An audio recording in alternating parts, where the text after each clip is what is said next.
The galaxy was dying, and nobody remembered why the killing had started.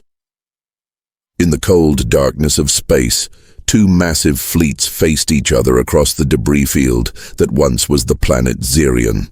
The Zephyrian ships glowed with blue energy, their sleek hulls reflecting starlight like deadly mirrors. On the other side, the Krillian vessels pulsed with red fire, their black armor scarred from countless battles. Commander Zix-9 stood on the bridge of his flagship, watching the enemy through tired eyes. He had been fighting this war for 300 years. His grandfather had fought it. His great-grandfather, too. The war was older than memory, older than reason. "Sir, the Krillians are powering their plasma cannons," reported his lieutenant. Zix-9 nodded slowly. The same dance, the same steps, the same ending. Ships would explode. Soldiers would die. Tomorrow they would fight again in another star system. Across the void, General Krath 7 prepared his own attack. His red eyes burned with ancient hatred as he stared at the blue ships. The Zephyrians had destroyed his home world 2,000 years ago. Or was it 3,000? The centuries blurred together like blood in space. "All units prepare to engage," Krath 7 commanded. His voice was cold as the space between stars. The battle began with a flash of light that could be seen from 3 solar systems away. Plasma beams cut through the darkness. Energy shields flared and died. Ships the size of cities exploded like dying stars. On planet Thyros below, the native aliens cowered in their underground cities. They had watched this same battle happen 12 times in their sky. Each time the two fleets would arrive, fight until half their ships were destroyed, then leave to heal their wounds. Then they would return and do it all again. The Thyrosians no longer looked up at the stars. They had learned that space belonged to the warriors, not to those who wanted peace. In the Zephyrian medical bay, Dr. Vel II worked on wounded soldiers. She had replaced the same arms, the same legs, the same faces for decades. The young soldiers always asked her the same question. "Doctor, why are we fighting?" She never had an answer. The war had no purpose anymore. It simply existed, like gravity or time. The Krillian archives told stories of the first battles. Long ago, the Zephyrians had supposedly stolen a sacred crystal from Krill Prime. But the Zephyrian histories claimed the Krillians had attacked first, destroying a peaceful research station. Both sides had evidence. Both sides had proof. Both sides had 10,000 years of anger. The fighting spread across the galaxy like a disease. Entire star systems became battlegrounds. Beautiful worlds turned into graveyards. Species went extinct, caught between the two empires' endless rage. Some planets tried to stay neutral. The war came to them anyway. Some civilizations tried to make peace between the two sides. The Zephyrians and Krillians destroyed them for interfering. In the Outer Rim territories, merchants spoke in whispers of the forever war. They sold weapons to both sides, grew rich on death, and prayed the fighting would never reach their own homes. The galaxy's resources were running out. Entire solar systems had been strip-mined to build more warships. Billions of soldiers had died, but the war machines demanded more. On the bridge of his ship, Commander Zix-9 received a report that made his blood freeze. "Sir, our home fleet is down to 60% strength. The Krillians hit our shipyards on Zephyr 7. Zix-9 closed his eyes. His people were dying faster than they could be born. The Krillians faced the same problem. Soon there would be nobody left to fight the war. But still, the fighting continued. General Krath 7 studied the battle reports from his command center. Half the Krillian fleet was destroyed or damaged. Their enemy had lost just as many ships. In military terms, it was a draw.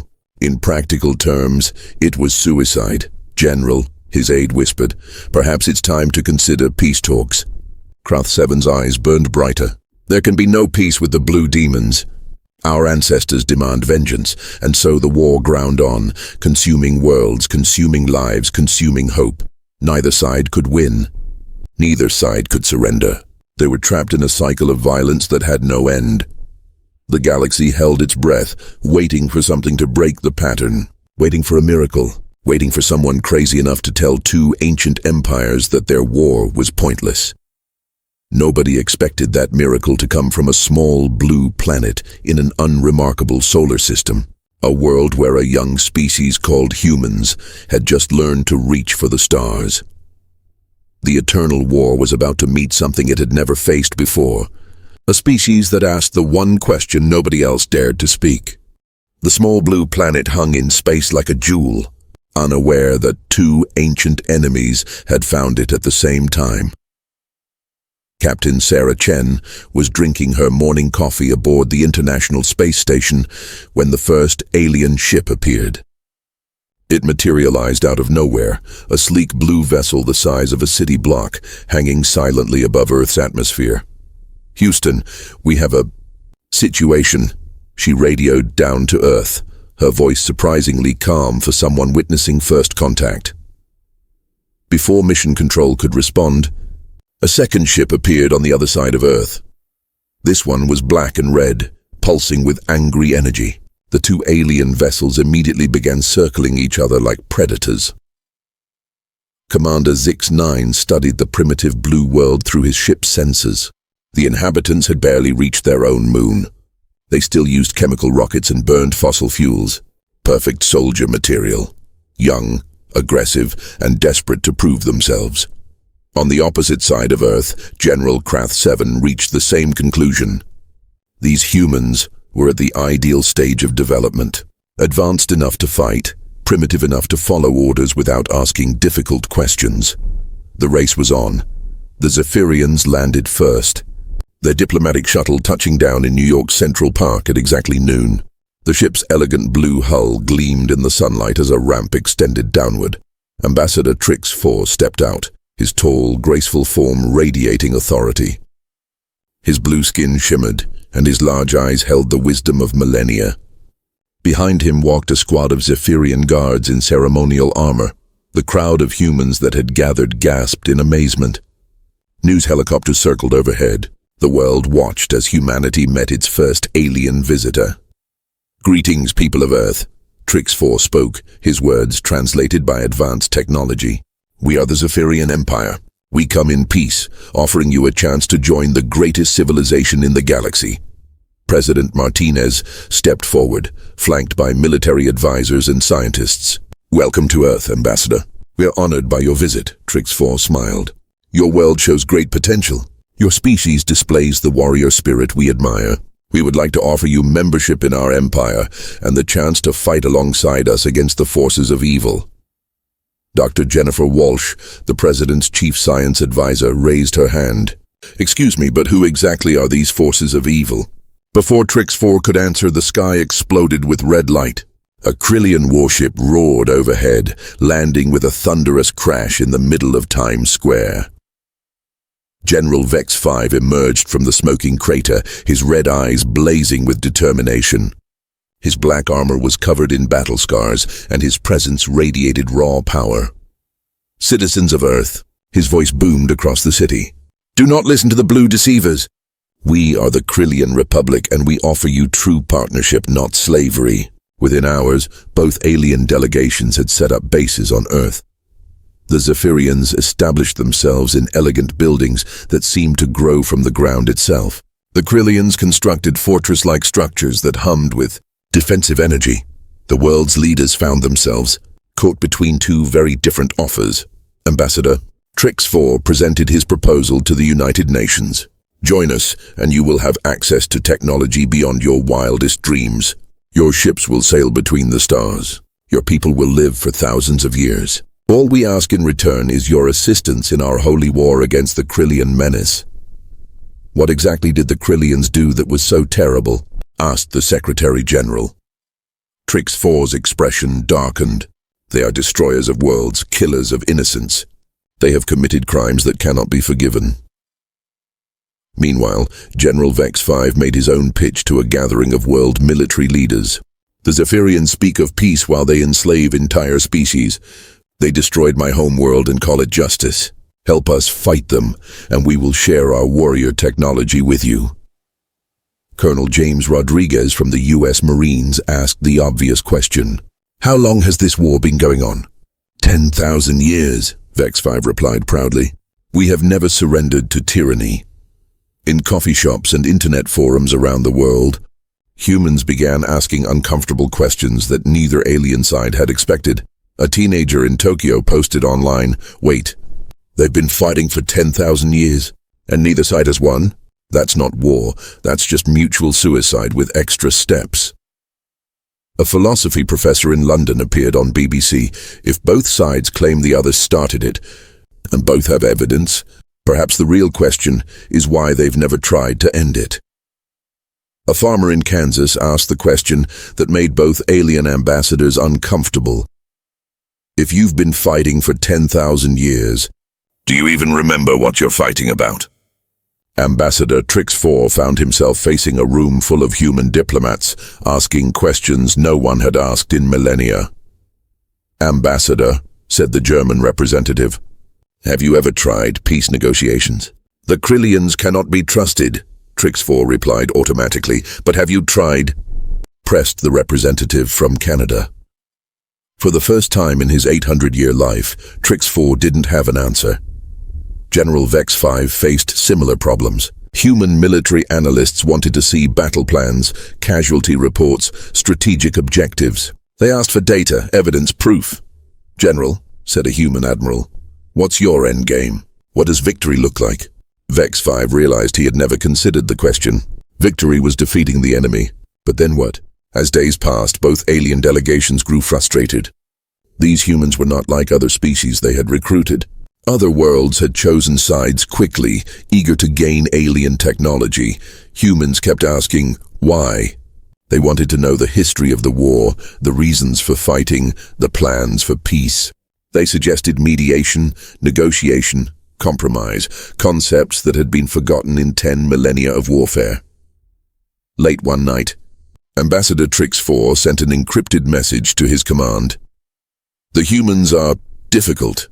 They possess a strange attitude toward conflict. Recommend additional time for recruitment." At the same time, General Vex 5 reported to his superiors, "The humans show warrior potential, but lack proper hatred for the enemy. They seem more interested in ending conflicts than winning them." Neither alien leader realized they had made the same mistake that had doomed so many others. Throughout the galaxy's history, they had assumed that a primitive species would be grateful for the chance to join an ancient war. They had never met anyone crazy enough to ask if the war needed to exist at all, and they had no idea that humans had spent their entire evolutionary history learning one crucial skill that the galaxy had forgotten: how to turn enemies into allies. Part 3. The Human Strategy. 3 months after first contact, the aliens were beginning to realize they had made a terrible mistake. General Patricia Hayes stood in the Pentagon Situation Room, studying satellite images of the alien bases. Both the Zephyrians and Krillians had expanded their operations, building recruitment centers in major cities worldwide. "Ma'am," reported Lieutenant Colonel Adams, "we're getting strange readings from both alien installations. They seem to be arguing with each other." Hayes smiled grimly. "Let me guess, they're frustrated because we won't pick a side." Through hidden cameras, military intelligence had been watching both alien delegations struggle with something they had never encountered before: a species that refused to join their war. Inside the Zephyrian embassy, Ambassador Trix-4 paced nervously. His recruitment numbers were dismal. Humans kept signing up for their programs, but instead of becoming soldiers, they wanted to become scientists, diplomats, and engineers. "Ambassador," his aide reported, "the humans have submitted another list of questions about our war history. They want access to our archives, casualty reports, and peace treaty attempts." Trix-4's blue skin darkened. "There have been no peace treaty attempts. The Krillians are incapable of peace. The humans want us to prove that, sir. They're asking for documented evidence of Krillian war crimes from the last 1,000 years." Trix-4 realized with growing horror that most of their evidence was simply stories passed down from previous generations, stories that had grown bigger and more terrible with each telling. Meanwhile, the Krillian base faced similar problems. General Vex 5 stared at reports from his recruitment officers with disbelief. "What do you mean they want to interview Zephyrian prisoners?" he demanded. Captain Drex 3 shifted uncomfortably. The humans insist on hearing both sides of any conflict before making decisions. They've requested to speak directly with Zephyrian captives to understand their perspective. Their perspective. Vex 5's red eyes blazed. They are the enemy. Their perspective is evil. The humans don't seem to understand that concept, sir. They keep asking what makes someone evil if they're never allowed to explain themselves.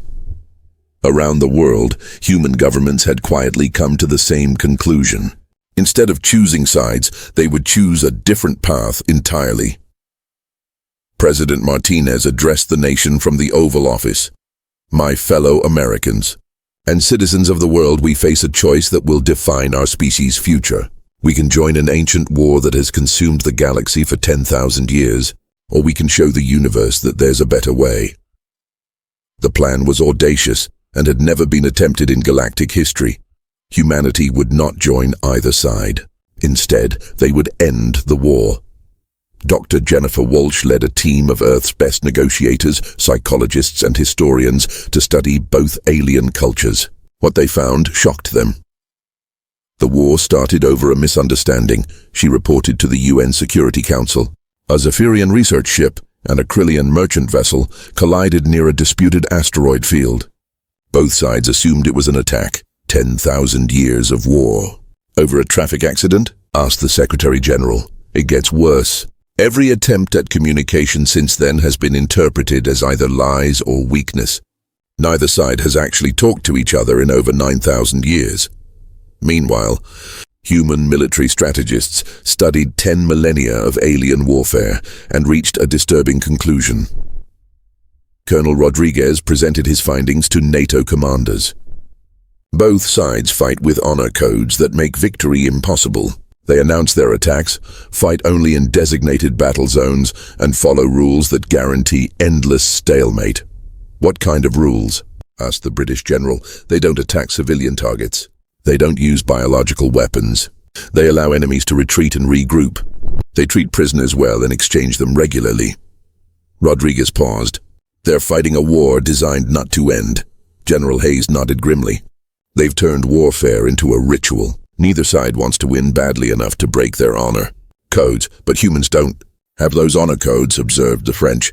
Admiral, exactly. The first test came when a Zephyrian patrol ship accidentally strayed into Krillian territory near Earth. Both sides expected a standard engagement.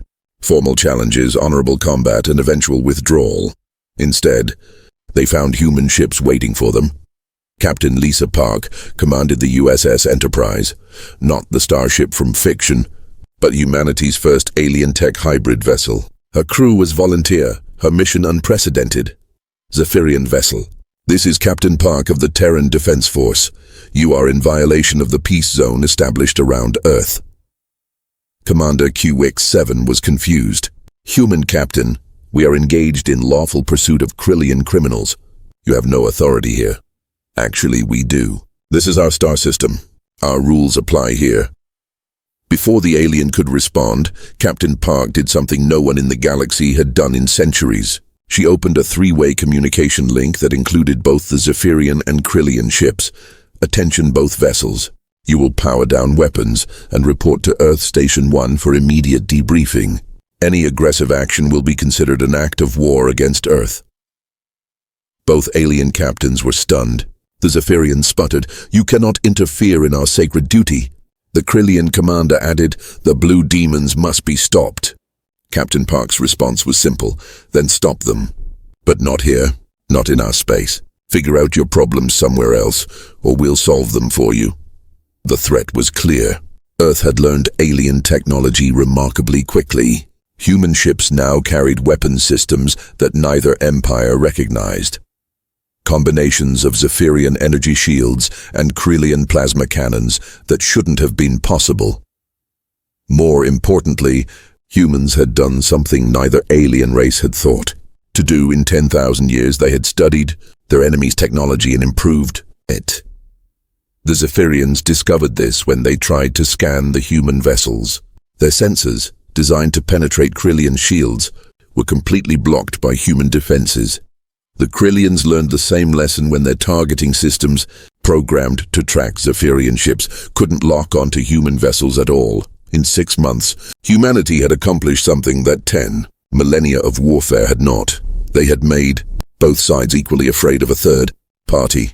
General Hayes met with both alien ambassadors in a neutral location, a space station built in Earth's orbit with contributions from all 3 civilizations. Gentlemen, she began, let's discuss the future. You both came here seeking allies in your war. Instead, you've found something you didn't expect. Ambassador Trix 4 leaned forward. What is that, General? Referees. Both aliens looked confused. You see, Hayes continued, humans have experience with long conflicts. We've fought wars that lasted generations. We've learned something important.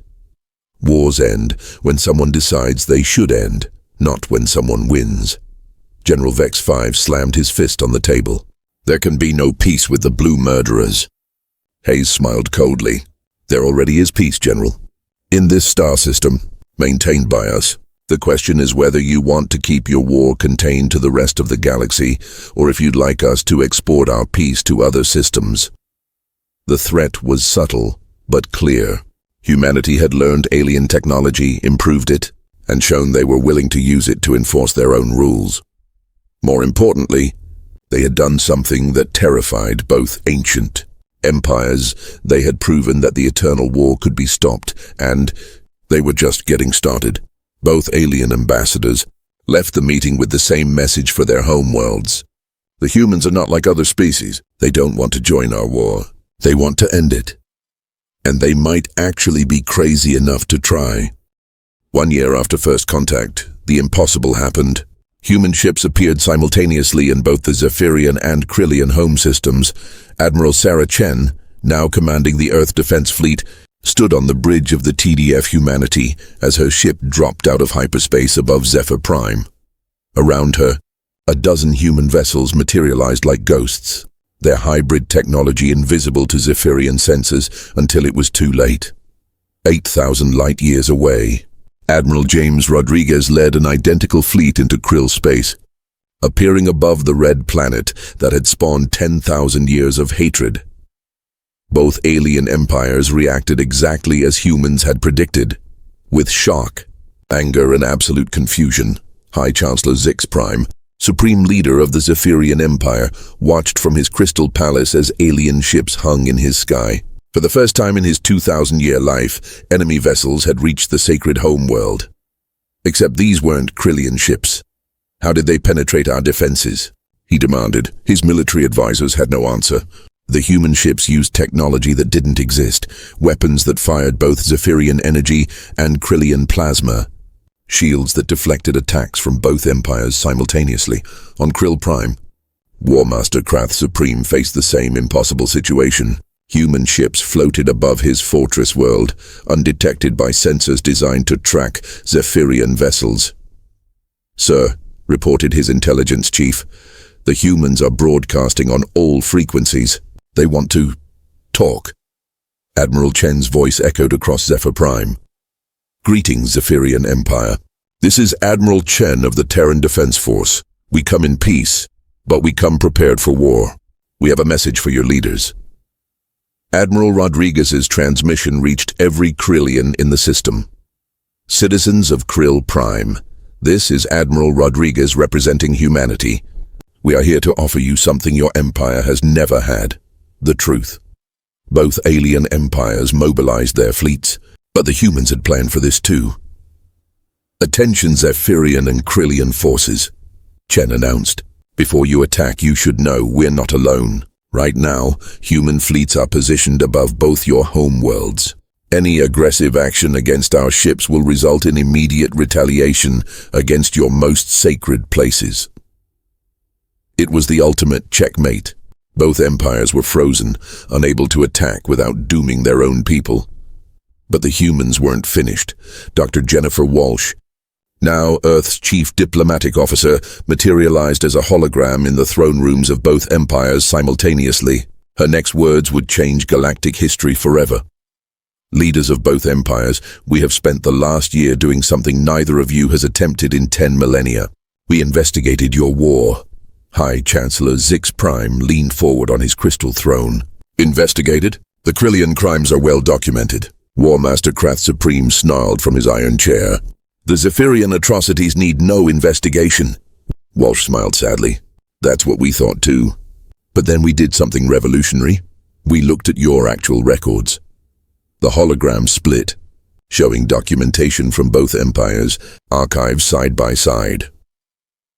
The war began 10,147 years ago when the Zephyrian research vessel Starseeker collided with the Krillian merchant ship Iron Carrier near the Nexus asteroid field.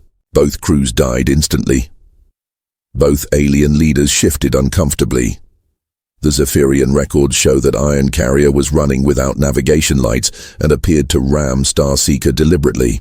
The Krillian archives indicate that Starseeker changed course suddenly and crashed into Iron Carrier without warning. Walsh paused to let this sink in.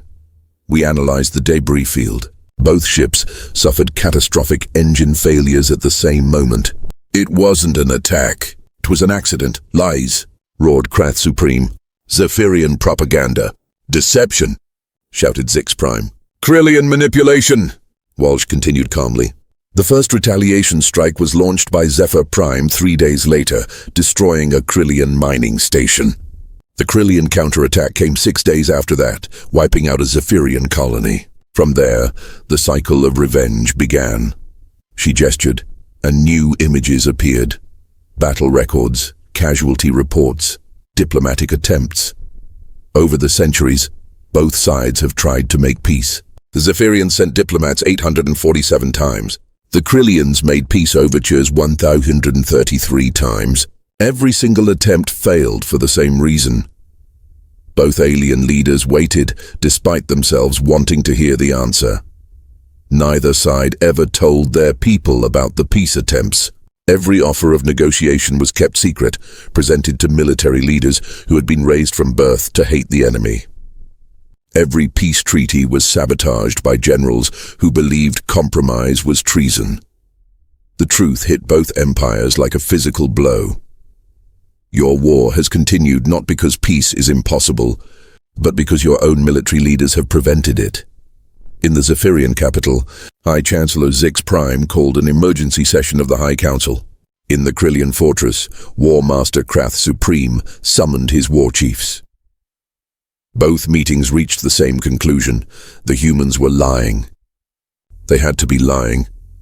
But then the humans revealed their final surprise. We have someone here who wants to speak to both of you, Walsh announced. The hologram changed, showing a figure that made both alien leaders gasp in recognition. It was Sage Admiral Nix 1, the legendary Zephyrian commander who had vanished during a battle 500 years ago. Beside him stood War Captain Threx 9, the Krillian hero who had disappeared in the same engagement. My lords, Nix 1 spoke, his aged voice heavy with sorrow. The humans speak the truth. Threx 9 and I have been their prisoners for the past year, but they didn't torture us. They didn't interrogate us. They simply let us talk. Threx 9 nodded grimly. For 500 years we believed each other dead. The humans showed us that our ships crashed on the same dead world. We've been fighting for survival together ever since. Both alien heroes looked directly at their leaders through the hologram. The war is a lie, Nix 1 said quietly. We've been friends for centuries. We've saved each other's lives countless times. The enemy we were taught to hate doesn't exist. The Krillians aren't monsters, Threx 9 added. The Zephyrians aren't demons. We're just people who've been told to hate each other so long that we forgot how to stop. The revelation shattered both empires. On Zephyr Prime, citizens took to the streets demanding answers. On Krill Prime, warrior priests questioned 10,000 years of doctrine. But the military leaders of both empires made the same desperate decision. If they couldn't have their eternal war with honor, they would have mutual destruction instead. Secret orders went out to hidden fleets in dark space. Ancient weapons too terrible to use in honorable combat were activated. Planet killer devices, stored for the ultimate emergency, were powered up. Both empires decided simultaneously, if they couldn't defeat their enemy, they would destroy everything, including themselves. Admiral Chen detected the massive energy signatures first. All ships, we have multiple contacts emerging from hyperspace. They're heading for both homeworlds. Admiral Rodriguez confirmed the same readings. These aren't normal warships. The energy signatures are off the charts. Dr. Walsh realized the horrifying truth first. They're going to destroy their own planets, rather than admit the war was pointless. High Chancellor Zix Prime's final transmission was filled with madness. If we cannot have victory, we will have obliteration. Better death than dishonor. War Master Krath Supreme's last order echoed the same insanity. Let the galaxy burn. If we cannot win our sacred war, then no one shall survive to remember our shame. Both alien civilizations prepared to commit the ultimate act of spite, mutual genocide rather than mutual peace. But they had forgotten something important about humans. Humans didn't just plan for war or peace, they planned for crazy.